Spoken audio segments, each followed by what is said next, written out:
सद्दाम हुसैन 28 अप्रैल 1937 अल ओजा इराक में पैदा हुए।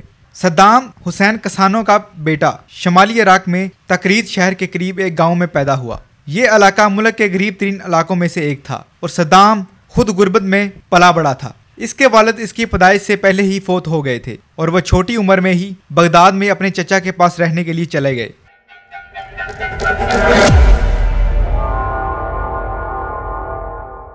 इसने 1957 में बस पार्टी में शमूलियत अख्तियार की। 1959 में इसने इराकी वज़ीर-ए-आज़म अब्दुल करीम कासिम को कत्ल करने की बाइसों की नाकाम कोशिश में हिस्सा लिया। इस कोशिश में सद्दाम जख्मी हो गया और पहले शाम और फिर मिस्र फरार हो गया।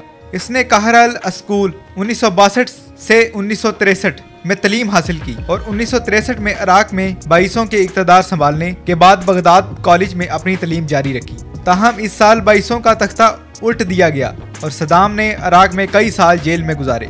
वो फरार हो गया, बस पार्टी का रहनुमा बन गया और इस बगावत में अहम किरदार अदा किया जिसने पार्टी को 1968 में दोबारा इक़्तिदार में लाया। सद्दाम ने सदर मुमलिकत के साथ इराक में मौसर तरीके से इक़्तिदार संभाला। इराक के सदर 1979 से 2003 जिनकी जालिमाना हुक्मरानी की पड़ोसी ममालिक के खिलाफ महंगी और नाकाम जंगों ने निशाना जद किया। अहमद हसन अल बकर और 1972 में इन्होंने इराक के तेल की सनत को कौमियाने की हिदायत की।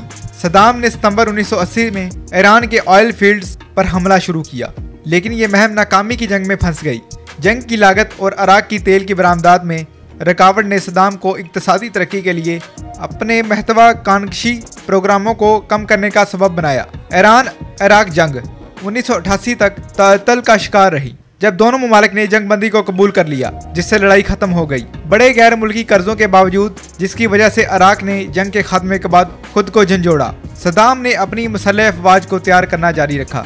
अगस्त 1990 में पड़ोसी मुल्क कुवैत पर कब्जा कर लिया। सद्दाम बज़ाहिर इस मुल्क की तेल की वसी आमदनी को इराक की मईशत को तकवीयत देने के लिए इस्तेमाल करने का इरादा रखता था, लेकिन कुवैत पर इसके कब्जे ने फौरी तौर पर इराक के खिलाफ आलमी तजारती पाबंदियां शुरू कर दी। इसने सऊदी अरब में अमेरिकी ज़ेर क़यादत एक बड़ी फौजी कुव्वत की तश्कील और इस कब्जे की मजम्मत करने और इसे ख़त्म करने के लिए ताकत के इस्तेमाल की इजाज़त देने के लिए अक़वाम मुत्तहिदा की करारदादों की मंजूरी के बावजूद कुवैत से अपनी अफवाज को वापस बुलाने की अपीलों को नज़रअंदाज कर दिया। खलीज फारस की जंग 16 जनवरी 1951 को शुरू हुई और 6 हफ्ते बाद इस वक्त ख़त्म हुई जब इत्तेहादी फौज इत्तेहाद ने इराक की फौजों को कुवैत से बाहर निकाल दिया।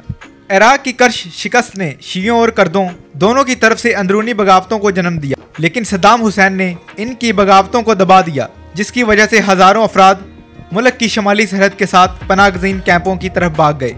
हज़ारों मजीद लोगों को तशद्दुद का निशाना बनाया गया और कत्ल किया गया। बहुत से लोग सिर्फ हुकूमत की जेलों में गायब हो गए जैसे कि बदनाम ज़माना अबू गरीब। अगर वीडियो अच्छी लगी तो लाइक ज़रूर करें। इसी तरह की और इंटरेस्टिंग वीडियोस देखने के लिए हमारा चैनल सब्सक्राइब कर लें।